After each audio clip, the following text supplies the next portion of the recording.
How does Nick Sirianni feel about ceding control of the offense, being a CEO coach, the way 2023 ended, and even the Bill Belichick rumors?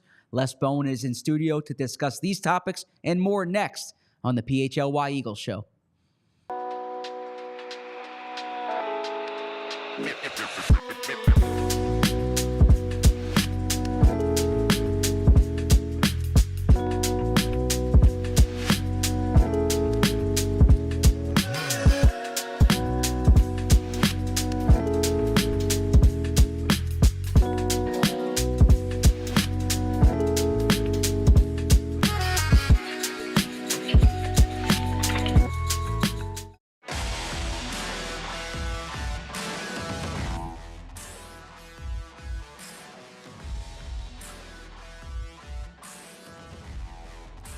Good afternoon and welcome to a Monday edition of the PHLY Eagles Show. I'm Zach Berman here with Les Bowen as we start the last week before Eagles training camp. There's been much anticipation for this, and we're discussing Nick Sirianni today. And I'm excited Les is here because of all the people I know, Les is best at separating kind of what's real and what's not real, the truth from the fiction, from what a head coach says. So, Les, thanks for joining us today. Well, thanks for springing me from the old folks' home. It's cream corn day, so I'll get back there. That doesn't sound that bad. Yeah.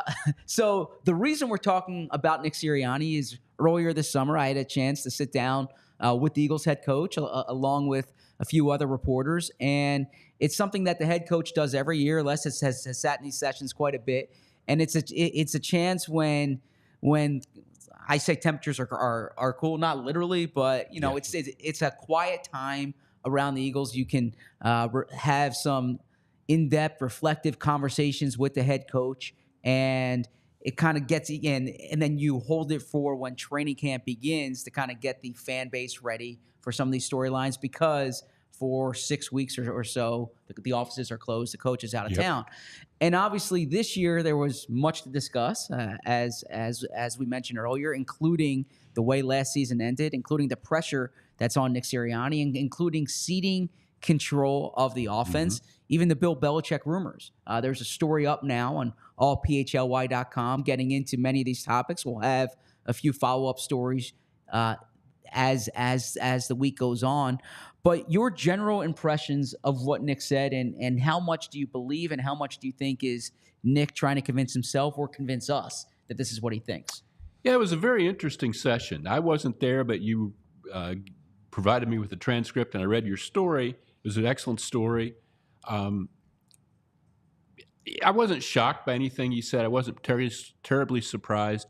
I remain very, very frustrated with his inability to, or his, not inability, but his refusal to really get into what happened with that extraordinary, unparalleled collapse at the end of last season, and why that happened. Because unless we really have a good handle on why it happened, how do we know that things are fixed? He wants us to just sort of, well, things are fixed now, different team. You know, if it was Bill Belichick, it'd be on to Cincinnati. Yeah, exactly. Yep, exactly. How about you explain to us what the heck this was all about? And he didn't. He wouldn't. And I just, it's okay. You know, if it is all behind us, then fine. If it isn't, I guess we'll find out soon enough. Yeah, that was actually, I'm glad you brought that up, because he said, quote, "I don't think that's something for everybody to know." He says he has his ideas of what happened, and he said that they spent a lot of time this offseason focusing on it. He feels good going into the year that they've addressed this, that they have it fixed. But you are right. It's not as if he's saying it was X, it was Y.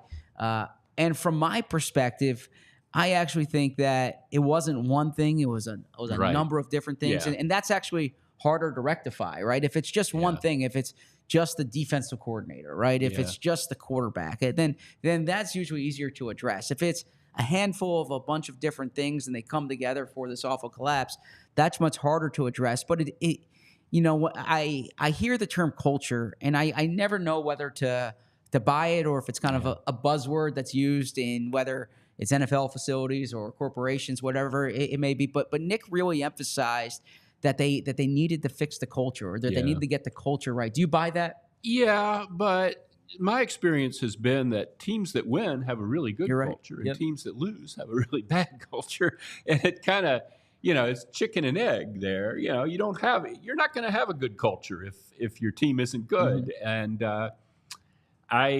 it's fine what he said. I think it's remarkable that somebody who's spent as much time as he has during the 3 years that he's been here before this, talking about culture, couldn't get it straightened out last year when it went bad, or that it went bad in the first place with all these incredible leaders the Eagles supposedly have, or had. They've lost a couple of them in Kelsey and Fletcher Cox. But, how did your culture go bad? What in the world? I guess if I had to guess from the outside, I would say players lost faith in coaching. Now, the head coaching or just coaching in general? I think it kind of started with the defense. Okay. I think all the problems started with it looked like to me as an observer that it all started with the defense not being what it should have been, even though they were winning games. And it kind of spread like a virus from there.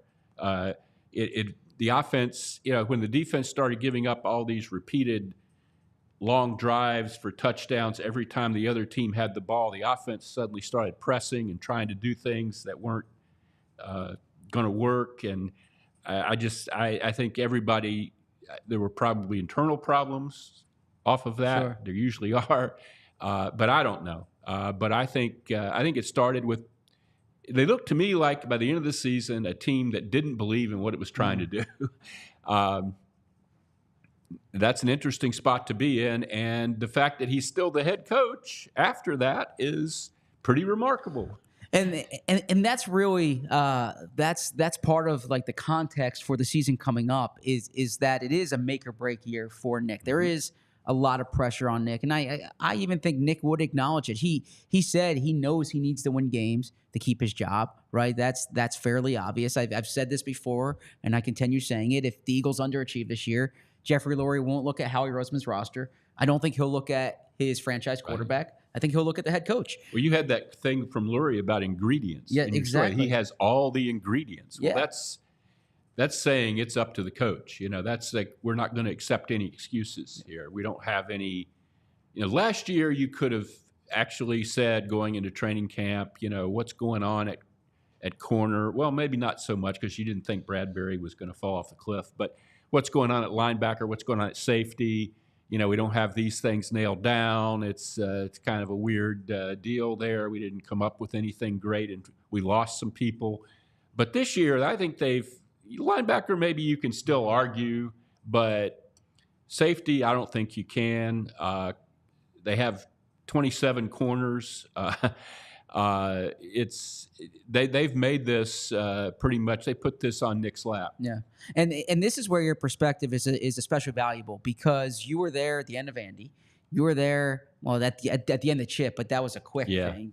You were there at the end of Doug, and I'm not saying this is the end of Nick by any means. What I'm saying is that going into this season, it's that type of storyline that you saw for a few years at the end of Andy, that you saw kind of for the last year or so maybe with Doug.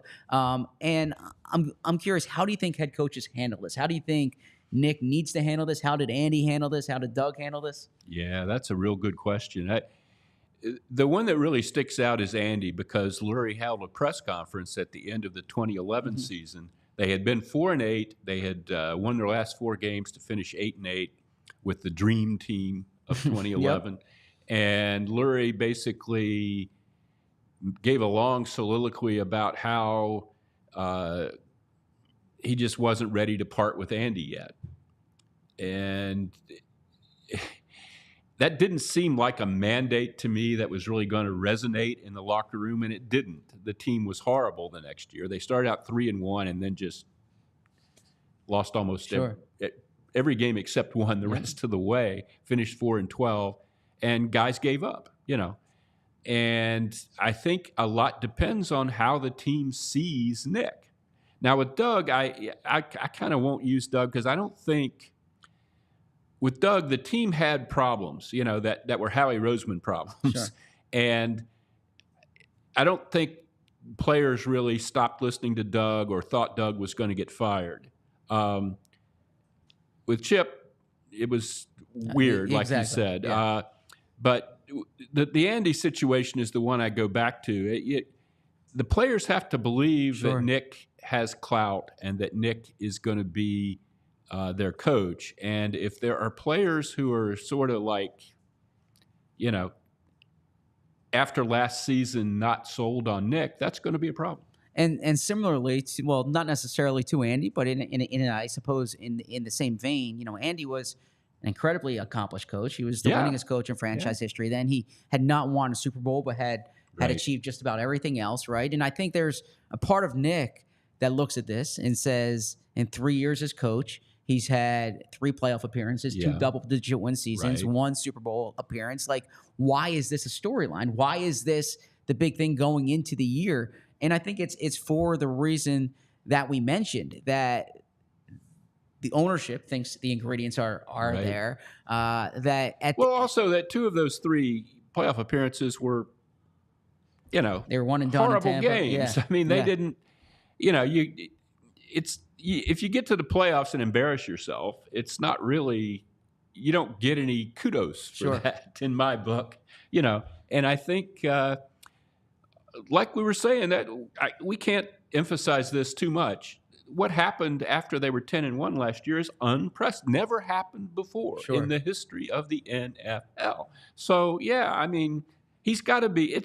I was a little bit surprised that he didn't get fired, frankly. He's under pressure. He's made a lot of changes in his staff and his roster, and we'll just. It'll be very, very fascinating to see how this all works out. We're going to get to those changes, but the expression that Nick kept uttering when the pressure came up is, you have to control what you can control. And I hear this time and time again from coaches, and it always strikes me like, of all professions, coaches love control, right? Yes, so it's like this idea when they say you can only control what you can control. I always find that's like the hardest thing for a coach to do, because they want to have their hands on everything. So inside the locker room, do you think you said Nick has to have the support of the players? They have to believe that Nick has clout. How does a coach foster that? Boy, that's a good question, too. They'll have to see it. They'll have to see that Kellen Moore isn't just running the offense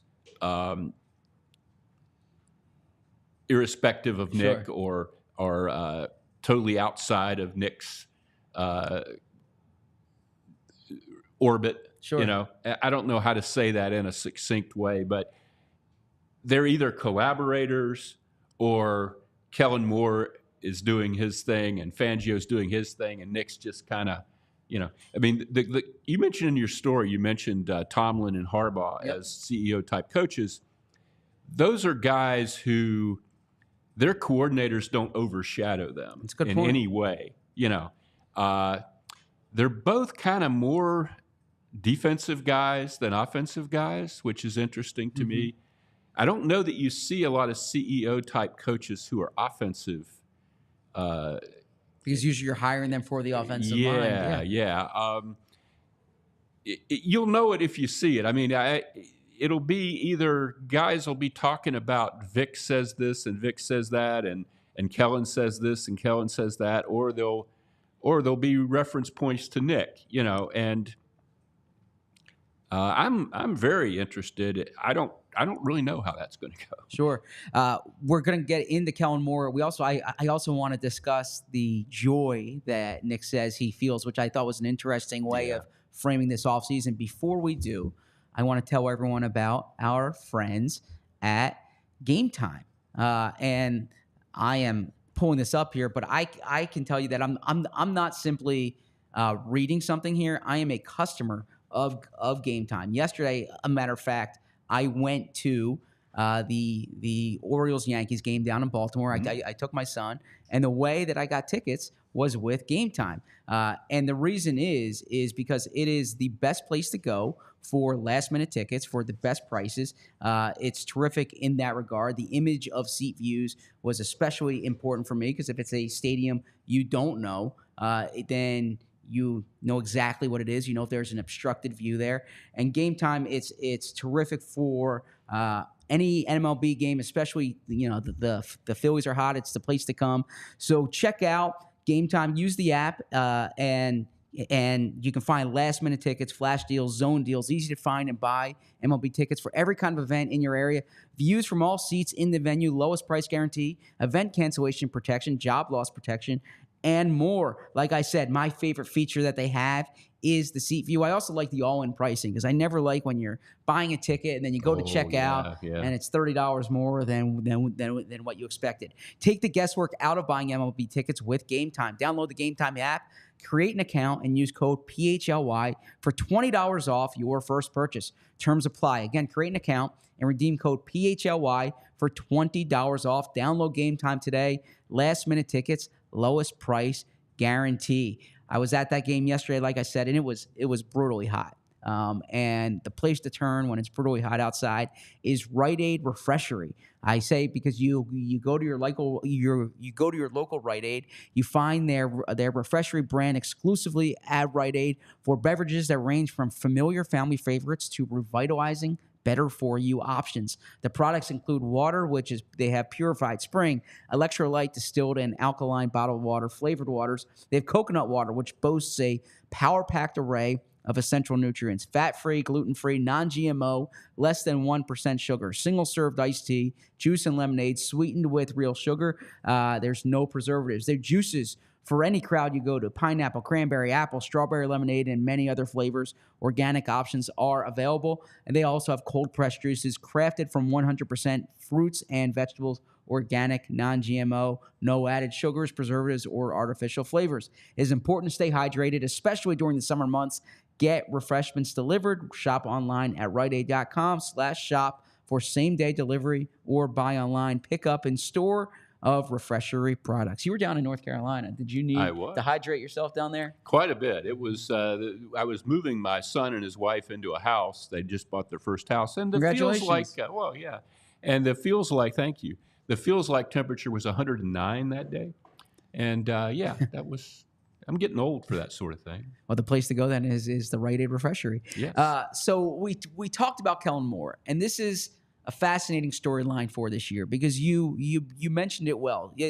It's not uncommon to bring in a new offensive coordinator. What it is uncommon is for an offensive-minded coach, someone who's on record saying his favorite thing to do in coaching is put together this game plan, and that Nick Sirianni ceded play calling responsibilities back in 2021 because he wanted to manage the game. But what he kept emphasizing to us was that he's not calling the plays, but he's putting the menu together. This is still his offense. And when they were hot in 2022, he made that clear. This is still his offense, right?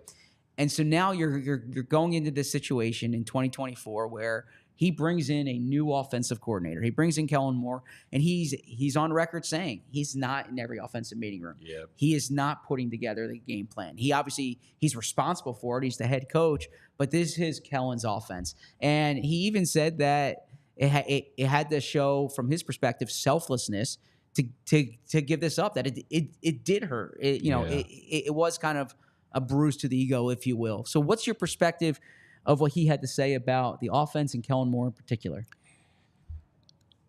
It was pretty much what I expected him to say. It's interesting how he continues to emphasize.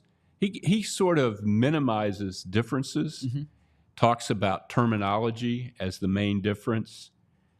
He was using you guys' names. The play was called Martin and now it's called Ruben or something, That to me seemed to be a rebuttal to what Jalen Hurts had said about the offense being 95% new. And I think that's the seed of the sort of discussion there over what new means. Sure. Is it just new terminology or are these different plays? And I think he certainly wants us to embrace his idea that it's this kind of the same stuff, but we're just calling it different things now.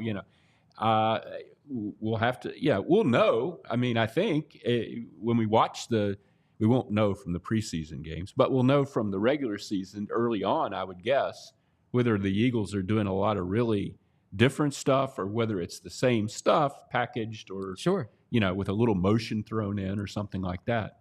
Yeah, his position, like you mentioned, was this idea, or is this idea that on a given play, Jalen Hurts might have different responsibilities. It's the same conceptually, it's the same concept of from what maybe they've done in the past with variation. So it might seem new to Jalen on a given play, but it's kind of within the family of a different play. We'll see there. I just think from a big picture perspective, right, that Nick, he viewed himself, and he said this, as like the offensive coordinator. Right. He didn't view himself as the play caller, but he viewed himself as the offensive coordinator because he's always said this was his offense, right? And as they go into this, are you surprised by the approach that this is Kellen Moore's system? Because I keep thinking back to 2020 when they bring in Rich Gangarello, and Doug was adamant that, like, no, this is my offense, and we're just kind of adding some of the Gangarello flavor, and they never really got it together, right? Because I think when things got bad quickly, you kind of retreat to what you know, and I think Doug and Press wanted. When I say Press Taylor wanted to be what they knew. Right. If the Eagles, you kind of forgot Rich Gangarello was even involved. You didn't get to talk to him or anything. Yeah. And so now they're in a position where, Nick's in this make or break year, but he's not necessarily, he's not pushing the buttons on the offense. So in many respects, his offense is dependent upon Kellen Moore. Yeah, it really is. And what struck me, he talked about how he had to be in offensive meetings so much last year that he talked about a situation in which he couldn't meet with a player that he needed to meet with. How the heck does that happen? I don't understand that. You find a way to meet with the player if you're, I think, but it sounded a little bit like what he was talking about when he gave up the play calling responsibilities for Shane Steichen. His rationale then was that he needed to be able to check in on the defense during games. He needed to be present for that part of the team. It sounds to me like he's now saying that he wasn't present for the entire team because he was so immersed in what was going on with the offense. I guess that makes sense. We'll have to, but again, this is quite a change. It's not like just giving the play calling up. I don't know Kellen Moore. I've never really talked to him. I've never met him. I just don't have a feel for what this is going to be like. I don't think his personality is such that he's going to be like, deprecating Nick publicly or saying things in his press conferences that really, make it clear that he's the one that's the reason the offense is doing well or anything like that. But I don't know what kind of, what we're going to hear from him, whether he's going to spend every week extolling Nick and saying, Nick said to me on that third down, why don't we throw it to the tight end? And I was like, gosh darn, let's do that. Well, I do, though, think this is fundamentally different than some of the OC arrangements we've seen in the past. I think back, Pat Shurmur with Chip Kelly, right? Yeah. Where I don't want to say Pat was kind of an empty shirt there, but it was Chip's offense. Pat was the OC with Chip's offense. Even Frank Reich with Doug Peterson, that was Doug's offense, right? Press Taylor. I should say Mike Rowe when Mike Rowe was the OC. Then Press Taylor. That was Doug's offense.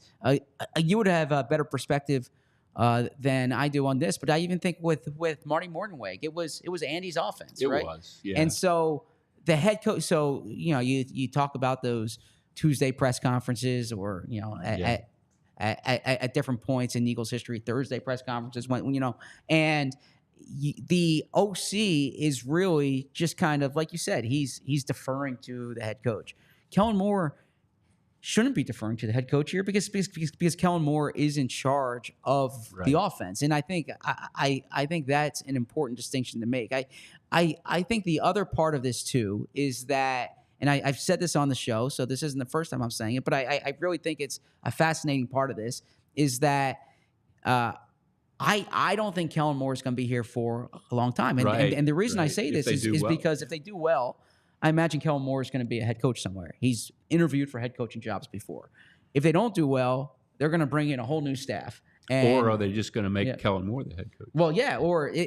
So that's the other part of this is that let's say they're really successful this year. Jalen has he rejuvenates himself, or I don't know, rejuvenates the word, but he has a rebound year. He's one of the top quarterbacks in the league again.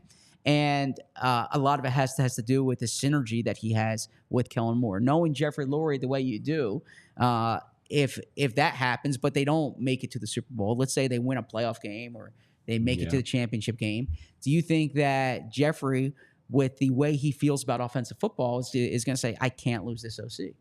Ooh, I hadn't even thought about that. Could you fire a head coach who wins a playoff game in this situation? I don't think so. No, I don't. Now you can see try him to throw doing money that. at the OC, which he tried doing with Gannon. Right. I just can't see Jeffrey doing that. He's never done anything like that, and there have been situations maybe where you thought something like that was possible, but no. It's hard to really say what happens behind the scenes. Yeah. I mean, like with Chip, I didn't really appreciate I knew some of it, but I didn't really appreciate how deeply estranged Lurie was from Chip until he fired him. A lot depends on the Nick Lurie relationship, I guess, but I just can't imagine that would happen. And I would think if Kellen leaves, they've got to reinvent it with somebody else. Maybe is there a Kellen Moore disciple on the staff? Yeah, that would be somewhere? Doug Nussmeier, the quarterback's coach. But as Nick describes the selflessness that it takes for him to cede the offense to Kellen Moore, do you view it as selflessness? Do you view it as self-preservation? What's your perspective? I would go with self-preservation. I think we had a setup in this offseason very, very similar to when Doug Peterson left.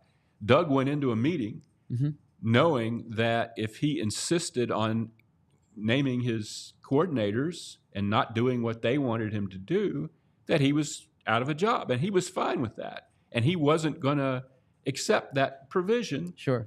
And I think the meeting was turned into kind of a formality and I think they went into it thinking maybe Doug would take their... Sure. Because being a head coach is a fun thing to be. Yeah. And Doug had not been a hot property when they hired him, even though he won the Super Bowl. As an Eagle, maybe they didn't think, that Doug would want to go out there and try to do this somewhere else. But Doug was very resolute in what he wanted. I think Nick went in with a totally different mindset of, okay, what do I have to do to keep this job? Yep. But I don't see it. Is it selfless? I maybe. I don't know. I want to see more about how it works day to day before I call it selfless. Sure. And you mentioned there the time. Time. I don't want to say time constraint, but like the conundrum that Nick said he had between meeting with a player and running the offense. And it was very much the case last year that Nick was trying to fix this offense as things were going bad. And he was in every offensive meeting. He was putting the game plan together, and he's kind of freed up this year. And that's part of kind of the context of the season is that I asked Nick, like, the way I framed it to him is, you hear the lines of questioning that you're feeling, that you're hearing today. You hear about the pressure that's on you, giving up your offense, right? And there have been a lot of successful coaches here in Philly. We don't have to name them. We talked about them: Andy Reid, Doug Peterson, who by the end of it just kind of got worn down by the job, right? And that was part of the situation with Doug. It's not always the pressure from the outside; it's the pressure from the front office. It's all that comes with the job. Is this job wearing you down? And Nick said that he's found a joy. He's really found joy this offseason, and he said he's discovered kind of like, or he intimated that he discovered why he got into this in the first place. That he's really enjoying leading players and the relationships that he has. And he has to remember that the relationships are why he got into this. And he mentioned, obviously he talks about his father a lot, and growing up in New York, in Western New York, and his father was a track coach there, and everyone would come back in the town and they'd visit his father, and these core values that he has. And when he was coaching at Mountain Union, reading John Wooden's book to his players, like his emphasis was these relationships that he has with the players, and that he's kind of been freed up to have those relationships, that he's bouncing between room to room, that he can meet with the different players. Right. And it was an interesting framing because, when you're under so much pressure, I don't know if joy is the term that you would necessarily use. And he really did seem joyful. Now, part of it, like I said, could be the time of year, right? A coach is feeling much better in June than they are in February. But I did think when I spoke to Nick in February and in March, there was maybe more defiance. There was a lot.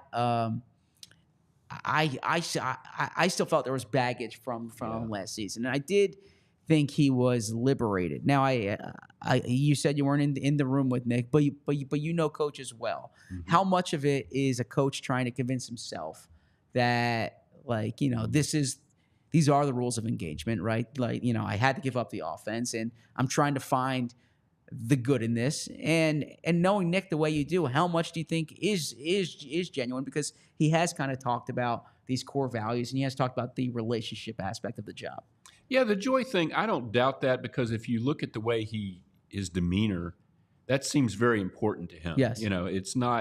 He's not a Belichick, robotic, don't show any emotion kind of person. I think he does need that. Yes. I think that he feeds on that sort of visceral kind of feeling.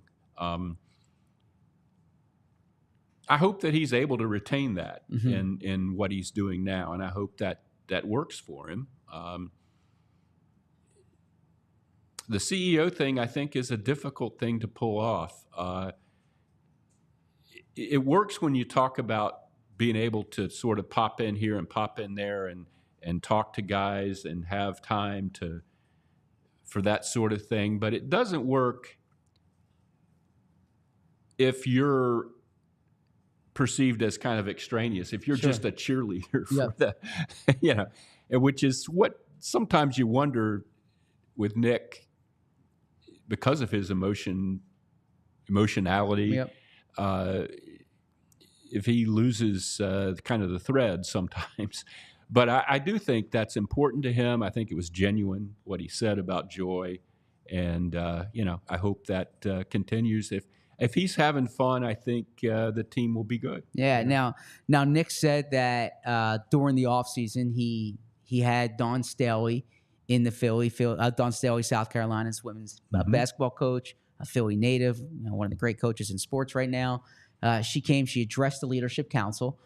Nick and her spoke a lot about culture. He conferred with Jay Wright, someone that he's built a strong relationship with.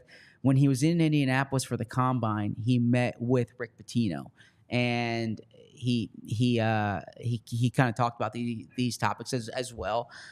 He had Larry Karras, who he mentions often, his coach at Mount Union, his former boss when he was an assistant, in for mandatory minicamp, and they spoke a lot there too. Nick said that the concept of CEO coach did not come up in those conversations. It was the conversations were more based on culture. I thought this was a nice anecdote to share. He's bouncing things off different coaches. I don't know how constructive that is. I think coaches always talk, but I do think as this year goes on, what is going to be important for Nick is this idea. And, you mentioned when you were on the show a few months ago, like Jeffrey Lurie wants you to kind of preserve your personality. He was talking about Jalen Hurts, but then there's also with Nick, like, how do you harness the emotional side of it, but still keep kind of what makes you who you are. And when I've called Nick sometimes the chief morale officer, And I use that term because if he's not calling the plays and he's not overseeing the defense, a lot of what he has to do is the way players feel, getting the team ready on a week-to-week basis. And Nick's temperament is going to be dictated a lot by whether they're winning, whether they're losing, right? And so I know 2012 isn't the best comparison because Andy Reid was dealing with a lot that year. His son passed away during training camp. But that spring, that summer, what do you remember about Andy's kind of mood, Andy's demeanor going into that make or break year? Well, before the thing happened with Garrett, his son, at Lehigh, I thought he was just fine. They were thinking that they had solved some of the problems they had in 2011. There was a sort of an expectation that some of these big free agent signings that hadn't really fit in 2011, that they had figured out ways that this was all going to work in 2012, which was totally wrong. But, there was, they had drafted Fletcher Cox. Jim Washburn was very excited about that. There weren't a lot of, it wasn't a bad training. I mean, the Garrett Reid thing overshadowed everything. But going into that, there wasn't like a sense of doom or anything.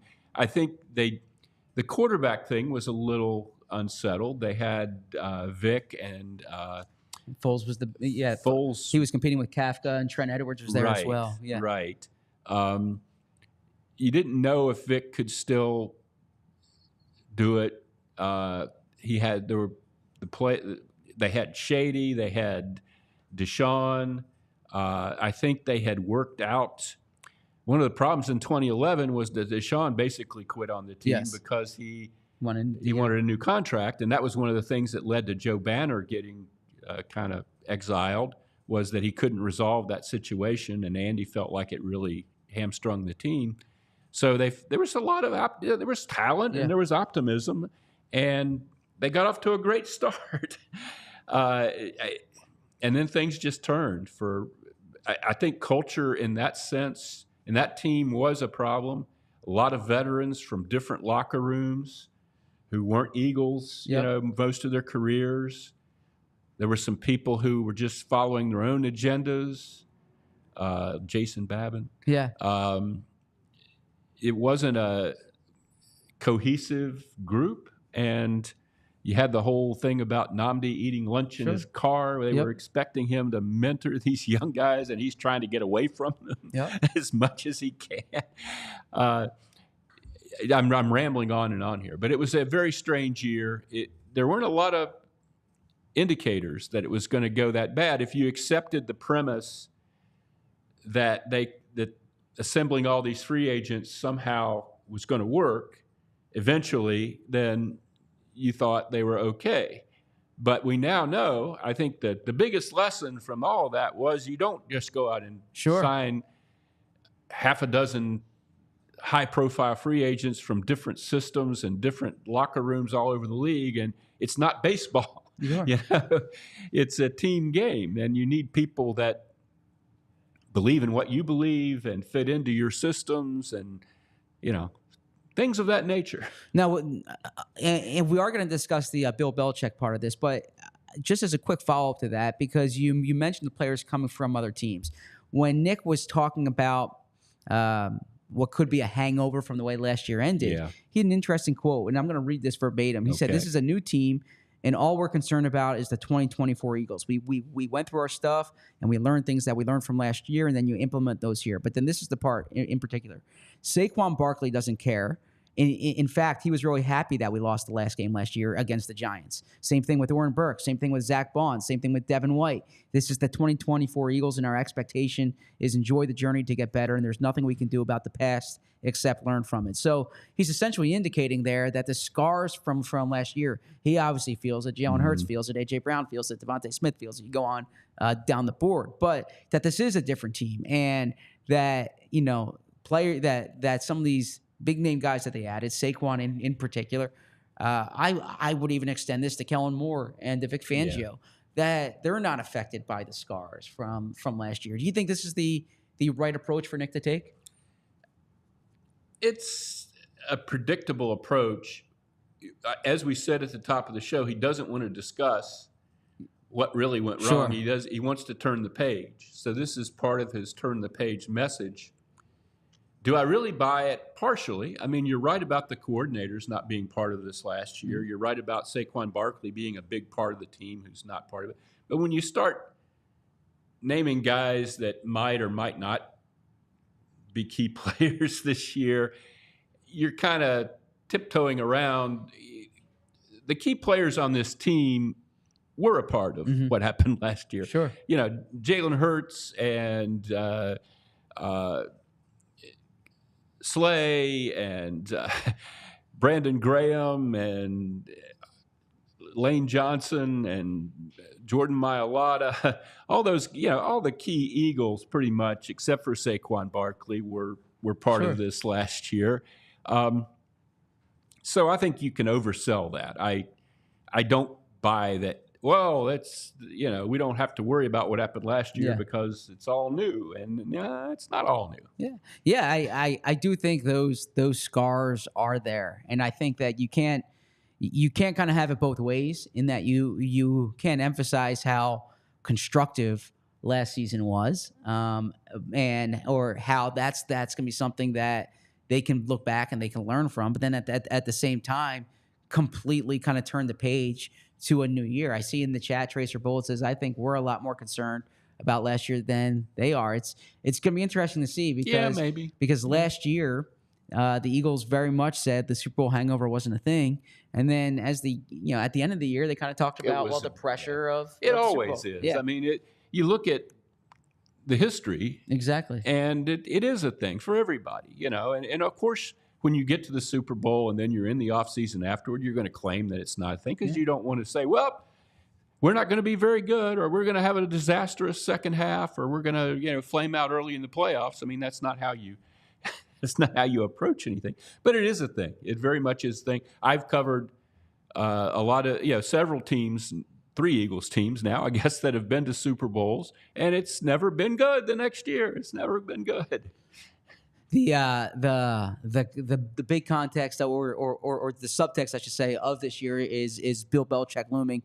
We're going to get to that in a minute. Before we do, I want to tell you about Sleep Healthy PA. At Sleep Healthy PA, they are committed to helping Philadelphia residents stop the snore and find solutions for sleep apnea that will allow you to rest well and improve your health. What causes sleep apnea? There's a choke point in the throat that causes snoring. Think of it like a kink in a garden hose. Dr. Andrew Cohen, board certified in dental sleep medicine, and his staff will work one-on-one with you to provide first-class care that meets your needs. Many physicians aren't equipped to provide other options outside of CPAP machines. More than anything, Dr. Cohen just wants to see his patients healthy. If they're tired of CPAP, if you're tired of CPAP machines that are cumbersome, if is your significant other tired of it too, you need to know 50% of divorces cite snoring as a main issue.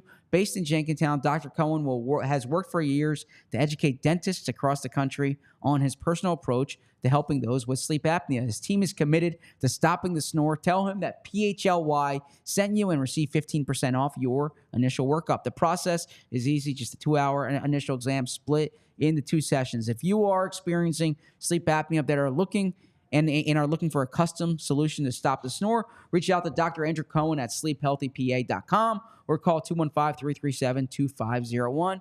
Tell him that PHLY sent you. When we're also talking about local companies, I want to tell you about TrueMark Financial Credit Union, headquartered in Fort Washington, where Julia went to high school. They have home equity line of credit. Home equity line of credit allows homeowners to borrow against home equity with a variable interest rate. Preserve your savings and get access to funds as needed for big renovations, education expenses, or emergencies. You can save up for limited edition merchandise. Use TrueMark Financial's budgeting tools to save for special purchases. Regular contributions accumulate over time to reach savings goals effectively. If you transfer as little as $5 a week, that gives you $260, more than enough for a Kelly Green jersey. TrueMark Financial is federally insured by the NCUA and is an equal opportunity lender. For more information, visit truemark.com/PHLY. So I mentioned Bill Belichick.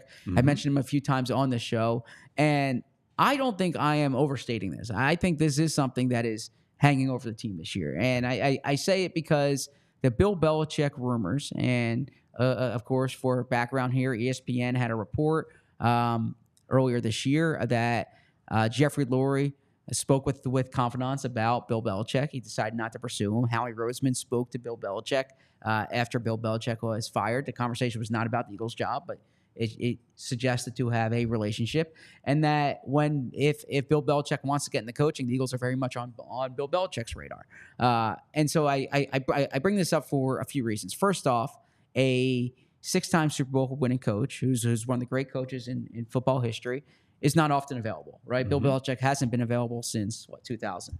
Number one, and then number two, this is not something that like we're talking about, or message boards are talking about, or talk radio is talking about, just to fill time on a July afternoon. This is something that two of the most credible investigative reporters in that cover professional football brought up. So there is a there. And so I was happy to see this question came up to Sirianni. I was going to ask it, but it was asked by someone else, and when this was presented to Nick about how he learned about the Bill Belichick rumors, first he kind of acted like he wasn't that aware Bill of them. Who? Yeah. But he said, and I'll read this verbatim. All I really took is that I had Mr. Lurie's trust, Howie's trust, and they said, hey, let's go back and let's do it again. That's all I've thought about. Control what you can control. That's what I've tried to do. I've tried to lead this team like I've always tried to lead this team. And then he goes on and talks about the culture and whatnot. How real do you think the Bill Belichick cloud is? And do you think that's hanging over the Eagles and specifically Nick Sirianni this year? Boy, I just can't imagine Bill's age and the fact that he's defense-oriented and what happened those last few years in New England.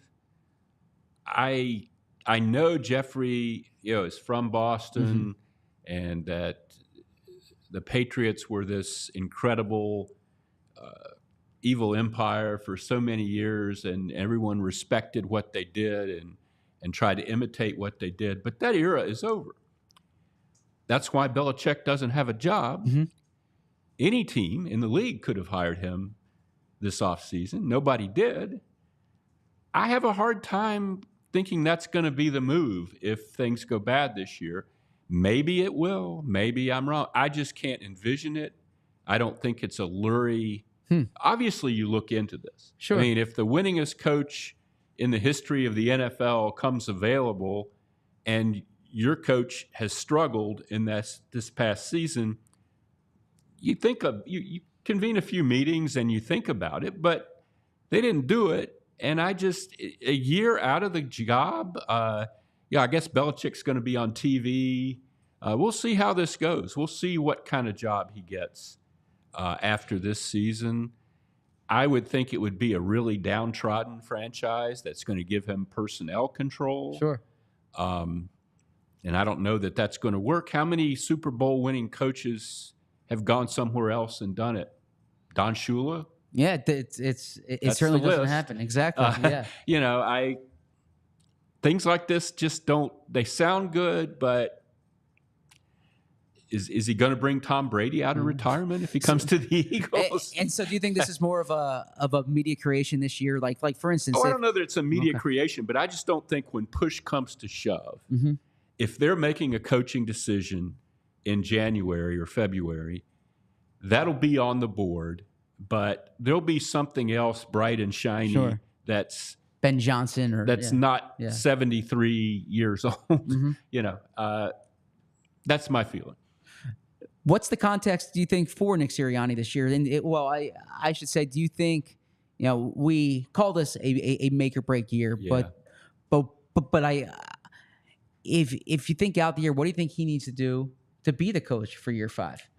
It all depends on what happens. There's always all kinds of stuff that you just can't sit here in July and predict. Is Jalen Hurts going to get injured and miss half the season? Is the offensive line going to, lose 4 guys and be chaos? right now, with the people that he has, with the ingredients, as Lurie called them, Sure. I think he's got to win a playoff game, certainly. If that doesn't happen, I think he's going to have a hard time holding on to that job. Does he need to do more than that? Again, let's say they win a playoff game against a team that isn't great, and then the next round they get blown out. So it's context Could dependent. he still lose his job? Yeah. If they were a 10-7 team, he probably could, because they expect this to be a really good team. They expect, like a 12-win. Sure. The schedule's easier this year, even though they're not at home very much early in the year. But it just there's so many variables that if they're a 10-17 team without Jalen Hurts most of the year, then obviously he keeps his job. But if everything is basically in place, I think they have to be really good. I think they have to win 11, 12 games and win a couple playoff games for him to really be secure. What do you think happens if they start slowly this season? Lurie's not the kind of guy that's going to say, "Oh, we're 2-4. Oh, I've got to," No. The chip thing is the only time he's ever made an in-season. I mean, Ray Rhodes, all that stuff. He stuck it out. He's not a let's appoint an interim coach. Kind of unless they were really convinced that Kellen Moore was going to be their next head coach or something. Which, if things are going that badly, I don't see how you could possibly be convinced of that. Yep. I don't see the start. I mean, and I say that, and now if they start 0-8, well, that might be different. Sure. But it's generally unlikely they're going to start. Generally, no. Yeah, and I think that's kind of. I think what sometimes gets lost in all the Sirianni discussion, because we talk about him coaching for his job, and we talk about it being a make or break year, is that Sirianni's a really successful coach. That there's I mean, a big part of the reason why Jeffrey Lurie kept Nick Sirianni is that Jeffrey Lurie thinks Nick Sirianni can coach. Right. There's a reason why Jeffrey Lurie hired him when he did. I think there's sometimes this thought that Nick Sirianni is kind of like a puppet for the front office. I don't think that's the case so much as I think Jeffrey Lurie feels that you need to hire a coach for the moment in time, and that when he was hiring Nick, he was looking for a certain type of. He was attracted to Nick's personality. He was attracted to I was on Anthony's show today, and they asked me like what's Nick good at, and I would say that if you talk to people in the building, if you talk to people who know him, they say he has an elite ability to kind of connect with people, that he has a temperament and a personality that people gravitate toward. The example that's often given to me is what happened in 2021 when the Eagles started 2-5, and then they rebound. And there is I keep going back to conversations I've had with people who were in the room when they hired Nick Sirianni.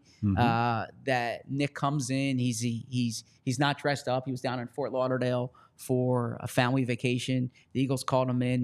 Nick wasn't expecting to interview for a job, and he was able to kind of galvanize the room. He has this easy personality in that regard, and I think sometimes when fans see the press conferences, they think one thing, because press conferences almost by nature are performative. But when you're in the setting that we were in with Nick when he gave this roundtable interview, and you've been in that setting with him in the past, he does have a unique ability to connect with people, and so I think that's part of what Jeffrey sees. Yeah, he's a very vibrant kind of guy. He doesn't. There's nothing reticent or mysterious about him. He's a Philly kind of personality in a lot of ways. He's very loud and in your face, I think, but in a likable way, right? I think he might come off almost bombastic or pompous sometimes, like with the antics, but I think the antics need to be toned down. Sure. I think that's a distraction. When you talk about CEO coaches, you certainly don't see Mike Tomlin or John Harbaugh doing things like that. I think he needs to really heed Big Dom and sure. calm down a little bit. I know Jalen Hurts would appreciate that. Sure. So we have about 5 minutes here. Any last minute thoughts from the? Yeah, the one thing we haven't touched on that I noticed in looking through the transcript was training camp. Yes. Okay. Yep. There was a lot of talk when the Eagles collapsed at the end of last season about Nick's approach to practice, his approach to training camp. Now, last year, everybody knows coming off a Super Bowl, you've had a super long season, especially now that the season is 17 games. Nobody has a tough training camp or a hard spring.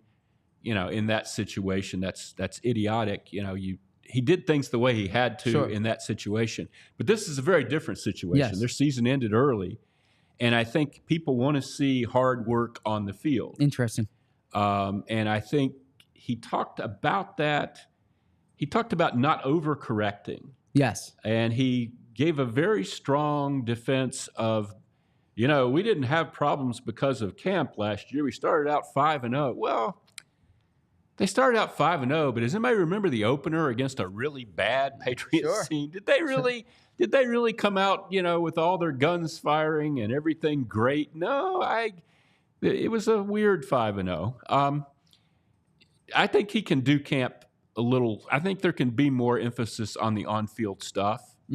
I think he can run practices with more emphasis on the on-field stuff without inviting a deluge of injuries. I'm not talking about pads. There are regulations about that. I'm not talking about two-a-days with pads or any of that crap. It's because that's gone from the whole league. But I do think he can be a little less classroom-oriented and a little more let's get out on the field and yell at each other. And I don't think that would hurt anything. That's a good point. And there are two separate conversations here. They're the practices and then they're the preseason games. And with the practices, their position has been, they're very they listen to their sports science department and what the training staff says. And so they reduce the workload that they have. They believe you should have these like shorter, high intensity practices than these prolonged practices. And there are a certain amount of days there's like a green day, a yellow day, and a red day. I'm not the smartest person in the world, but red means stop, yellow means slow, green means go.